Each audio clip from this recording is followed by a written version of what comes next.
welcome to Talking Business with Beverly. I am your host and business strategist, Beverly Walthour.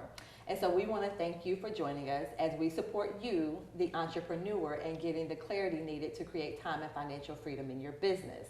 And so we do this by not only addressing your business needs, but also your physical, mental, emotional, spiritual, financial, and relationship needs as well. And now join me in welcoming Dr. Janice Smith to the show. Hello, Dr. Janice, how are you? I am well. How are you doing today? I am awesome. And so I have brought Dr. Janice on. She's going to speak with us about leadership and what that looks like and what that entails, especially as entrepreneurs. And so Dr. Janice, actually before we dive into the conversation, I love to play this game with my guests where I ask them 3 random questions. Oh my. So are you game to play the game? Absolutely. Okay, Dr. Janice, are you a cat person or a dog person? I'm a dog person. Oh, Dr. Janice, I don't know how this conversation is going to go, Dr. Oh Janice. my. Okay, we're going to see about that. And Dr. Janice, what is your favorite vacation spot? Wow, my favorite vacation spot is somewhere in the Caribbean. Okay, look how flexible she can be. Just anywhere in the Caribbean. Anywhere in the Caribbean, yeah. Okay, and then Dr. Janice, when you were younger, what did you want to be when you grew up? I wanted to be the CEO of a Fortune 50 company. I was going to take over the company, take over the world. Oh, I love it, and she's on her way to taking over the world. And so, Dr. Janice, we're going to just dive on into the conversation once again. Talking about leadership is so important, and especially when we're speaking to entrepreneurs. And so kind of tell us just a little bit about what you do. Wow, the thing that I do the most in terms of my business, I'm an executive leadership and small business development coach. What I do is to encourage leaders at every level to be the best that they can, to operate on purpose, to do what it is that they're called to do to make a change in the organization, in their faith-based organization, in their home, their family, wherever they may lead. I love that. And so you said you help them, do what they were purposed to do. Is that what you said? Exactly. What do you mean by that? I love that. What do I mean by that? What I mean by that is that we were all created by God to do a certain thing.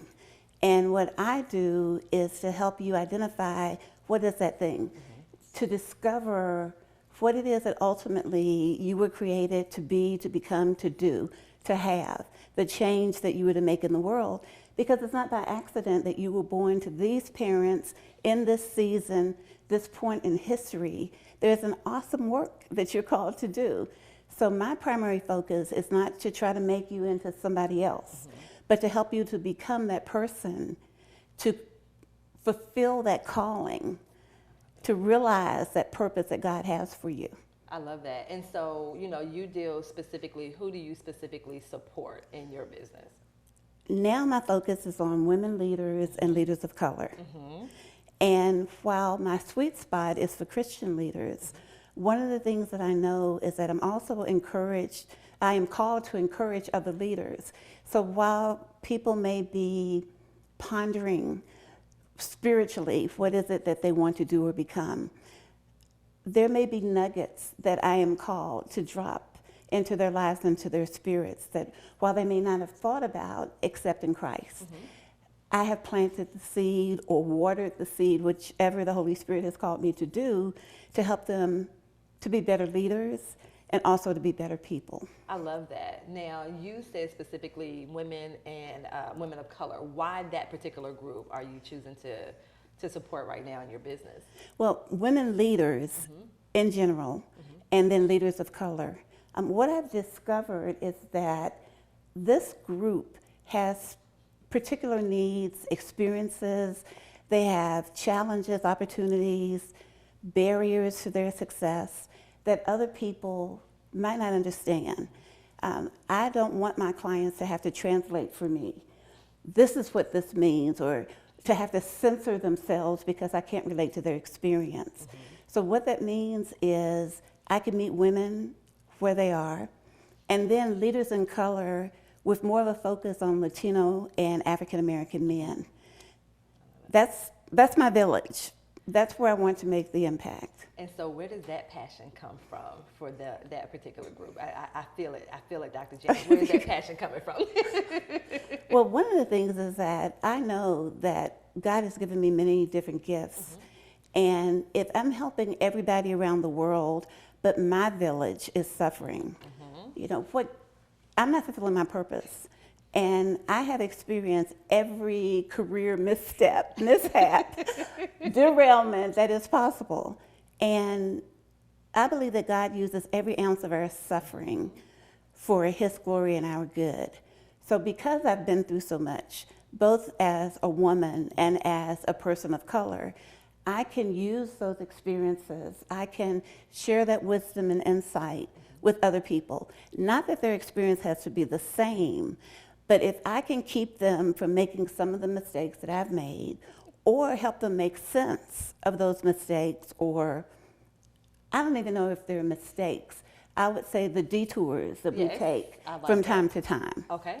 You know, sometimes those detours are to get something out of us that shouldn't be there, to develop something in us that needs to be there, to help us develop resilience and tenacity. So this is my passion. This is my group. This is my village. I love that, and I love how you kind of reframed it. You know, it may not have been a mistake. It's just a little detour, you know, until, you know, pick up what you need during that detour, and then use that to kind of finishing up with your development in that. So I love that, and so I also love, once again, specifically women in leadership, and then people of color in leadership. And so we're going to elaborate a little bit more on that right after these messages.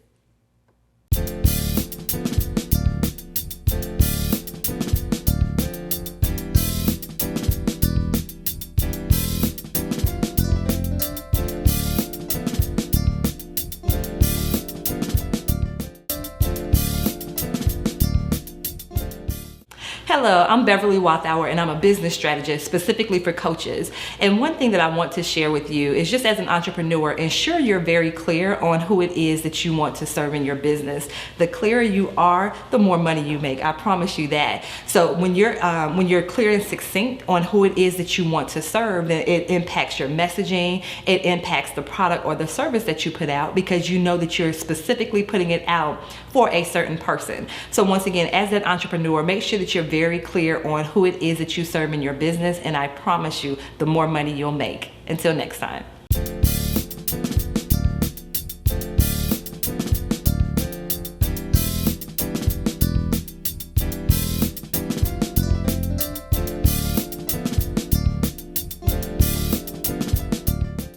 Welcome back to Talking Business with Beverly. And so we're having a conversation with Dr. Janice Smith. And so she's into coaching with leadership and executive leadership coaching. And so before the break, we were talking just a little bit about your passion for specifically working with women in leadership, and then people of color in leadership. So Dr. Janice, kind of talk to us a little bit about some of the barriers that women in leadership face and people of color in leadership face. Okay. When I'm thinking about some of the barriers, this doesn't have to happen for you, but the research clearly indicates that this is happening for a lot of people. And when I think about obstacles that I have personally faced and other women face, it's first of all having voice in the organization. Unfortunately, many times we are considered, we're so smart. And because we're so smart, we intimidate other people. It's not that we're doing anything wrong. One of my bosses told me long ago, you need to stop acting like you're smarter than me. And I was in my 20s, and I was thinking, hey, that is not my problem, that you have an issue with me being smarter than you. But what I've learned since is that being seen as so much smarter than your boss is an impediment for you. Because when people think that you're smarter than them, and you don't respect what they bring to the table, they will look for opportunities to sabotage you. They will find ways not to support you. So one of the obstacles that we have is not to focus so much time and attention on acquiring titles, acquiring education and training, but focusing on how can we build a community within the organization to support us. So we don't have voice because others are not listening to us. A second thing that happens is that because we have passion, sometimes people mistake that passion for anger. So when I'm getting excited and I'm sharing things and I really care about my community, my voice may get a little bit louder. I may have a little bit more energy, may have a little bit more pep in my step.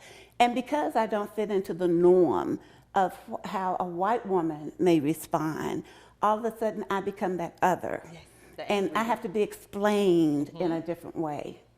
Another obstacle that we as women face, especially women of color, is that we don't know what our own superpower is. We don't fully appreciate how gifted we are, what it is that we bring to the table, what is my unique selling proposition, how, this sass in my step that Maya Angelou would talk about, and still I rise. Yes. When we think about all that we bring in, sometimes we discount different experiences because hierarchically in an organization, it doesn't seem like we've gotten that far. But managing everything that it takes to be Black in America today requires a skill set that a lot of people don't have, that women of color, especially Black women, bring to the table. And so do you feel like some of that, where we kind of don't step into that power or walk boldly in that power, is it because of kind of what you said before? They may have stepped out before and somebody kind of said, hey, pretty much get back in your place, or, you don't want to be the angry Black woman. So do you feel like some of that stems from that? Some of it stems from that. Some of it also stems from being one of few in the organization and trying to figure out who else identifies with me, who can identify with my experience. We need to do a better job of networking with people who matter, and I'm putting that in quotes, in terms of what is relevant to us. So the people that you might network with as a white female are not going to have the same impact on me and my community as who I'm looking for as an African American female. So part of me not having power is there is a meeting before the meeting. And I've finally gotten into the second meeting, but all the decisions were made in the first meeting. So I need to be connected with people who know about that first meeting, who can speak well of me even when I'm not there. So I need to share with you and you and you, what are my gifts? What can I do? What are my experiences? I don't have to hold it so privately because it's a scary thing for people to know you in an organization. So you put out your script about how you want to be known, and you start sharing with people, this is who Dr. Janice is. This is the way I want you to talk about me. This is the information I need for you to share about me when you're meeting with people that I can't get to. So I help women figure out who could be their mentor, who could be their sponsor, who could be their ally, who could be their joint venture partner. Don't just look at people who look like you because they're usually at the same power level as you. But who are other people in the organization that you may not have thought about before? And you say, come over here. Let's share. What can I do for you? This is what I need for you to do for me. Let me give you my script because nobody can tell my story the way I can tell my story. And I love that, and never really thought about, the way you just described that, about the meeting before the meeting, first of all. So know that that's going on. And I love how you kind of said, hey, you kind of show them these are people you might want to tap into the organization. What is one other tip you may give them to kind of help them, break down those barriers or, maneuver their way through this process? I used to ask myself the question, is this happening because I'm African American? Is this happening because I'm female? Is this happening because the other person is a jerk? Given that the other person is a jerk, my next tip to you is, in that context of jerkdom, how am I going to effectively be able to influence that person so that if they're no longer my enemy, maybe they can be my frenemy, or maybe they can be the carrier of information in a way that helps me even when they don't want to.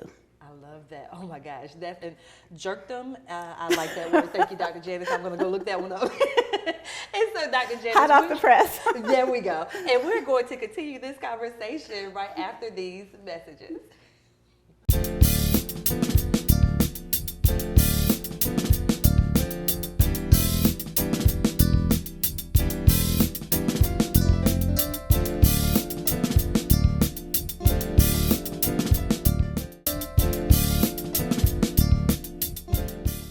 Hello, I'm Beverly Wathour, and I'm a business strategist specifically for coaches. And one thing that I want to share with you is just as an entrepreneur, ensure you're very clear on who it is that you want to serve in your business. The clearer you are, the more money you make. I promise you that. So when you're clear and succinct on who it is that you want to serve, then it impacts your messaging. It impacts the product or the service that you put out because you know that you're specifically putting it out for a certain person. So once again, as an entrepreneur, make sure that you're very clear on who it is that you serve in your business, and I promise you, the more money you'll make. Until next time.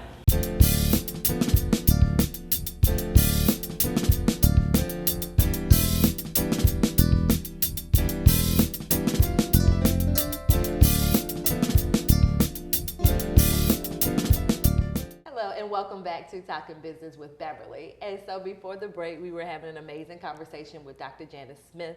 And so she was just speaking with us about leadership, and she works specifically with women in leadership and then people of color in leadership. Mm-hmm. And so before the break, we were just talking about some of the things that we can kind of do to, maneuver our way through the system.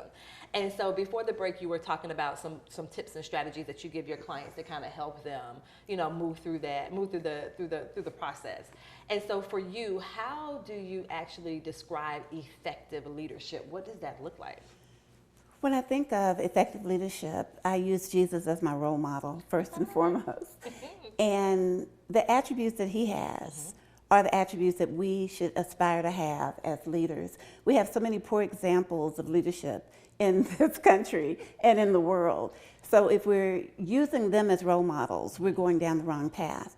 So a leader to me is someone who has the ability to influence other people to do what they wouldn't have done otherwise, even if it doesn't benefit them. So I'm going to do what is good for the cause. I'm going to do what helps other people, even if I don't receive a personal benefit from it. For that person to be an effective leader, they have to remember that leadership is never about you. Leadership is about how you pull from other people their best, how you empower them, how you help them to become what they're supposed to be. Mm-hmm. When you think leadership is about you, it's when you get in trouble. Okay. So that's one of the characteristics of an effective leader, really and truly realizing that it's about the other people. Are there any other characteristics of an effective leader? An effective leader is going to be humble.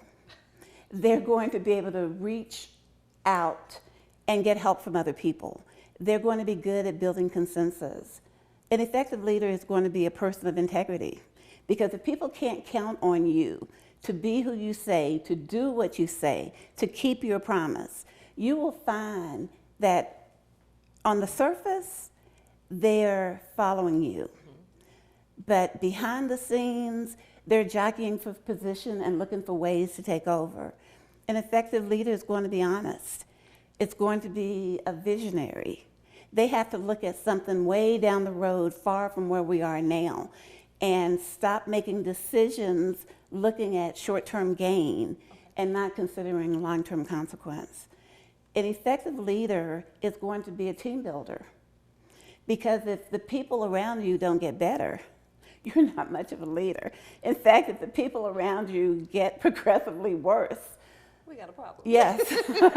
You are what I would call, the Bible says, a Sakari, an assassin. Mm-hmm. So that ineffective leader can be a career assassin for you. Mm-hmm. And you need to be aware of that. You need to, even though they seem to be successful on the surface, at the end of the day, there are consequences to those behaviors.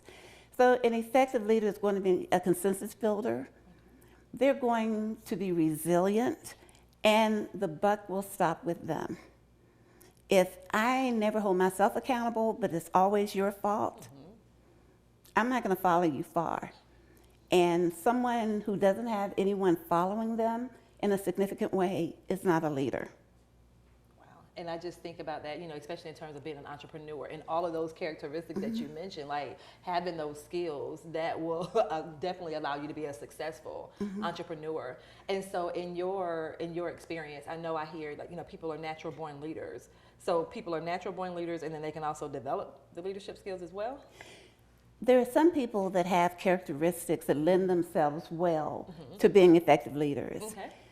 And others of us, myself included, I have some of those natural traits, but some of the skills that are needed for a leader, you can be trained. Okay. And that's a key principle of leadership. You can become better. You don't have to stay stuck where you are. And there are plenty of opportunities for you to grow as a leader if you have the desire to do so, and if you're not too good to learn from other people. That's an issue. So you have to be open and willing. Open and willing. You have to be confident without being arrogant. Oh, I love that. Yeah. And an effective leader has to be a lifelong learner. You couldn't possibly know everything. Oh, I can't? No, you can't. You like to think you can. I thought I knew everything. Okay, thank you, Dr. Janice, for putting me in my place. That's what coaches are for, to help you. Gotcha. That's what consultants are for, to help you. I love that. And so for you, if you had one tip when it comes to someone that's really and truly genuine about developing their leadership skills, what would be one or two things you would encourage them to do? I would find an individual who seems to be the kind of leader that you want to be, and let the person mentor you if they can. If it's somebody way out there, read about them. What is it that they do? What is it that they have? What are questions that you would ask them if you were to interview? Where do you think that you have a shortcoming? I'd go to the Bible. I would go to the Bible. I would look at, what did Jesus do? There are many books about how Jesus led. If you follow what he did, you're going to be fine. You're going to be fine. Because when you lead like Jesus, all of the resources of heaven are open to you to help you to become, to be, to have, to do everything that you're supposed to do. I love that. And so what is just one mistake that you see a lot of leaders making? One big mistake you see that you've noticed? They think that leadership means power and control. They don't know that leadership means helping to clarify the vision, to get people to buy into that vision, to want to work with them to accomplish it. They think that they have a big thumb on the head of the people that follow, and somehow that makes them powerful. When people are no longer afraid of you, if you're leading with a heavy stick, when they're no longer afraid of you, they won't do anything that you say. You're in trouble. You are in big trouble. Well, Dr. Janice, believe it or not, we are out of time. Oh, no. So please share with my viewers, how they can find out more information about you. So your email, your website, and your social media handles. Okay, my email is drjwsmith@jwsmithassociates.com or leader, 4, life, @jwsmithassociates.com. You can reach me on my website, jwsmithassociates.com, or you can call me, 919-649-4055. I'd love to hear from you, and I'd love to help you. Awesome. Thank you so much, Dr. Janice, for joining us. Thank you. And thank you as well, the viewers, for watching as well. And so remember, as entrepreneurs, you want to address your business, physical, emotional, spiritual, and financial needs as well in order for you to create the time and financial freedom in your business that you desire. Until next time, take care.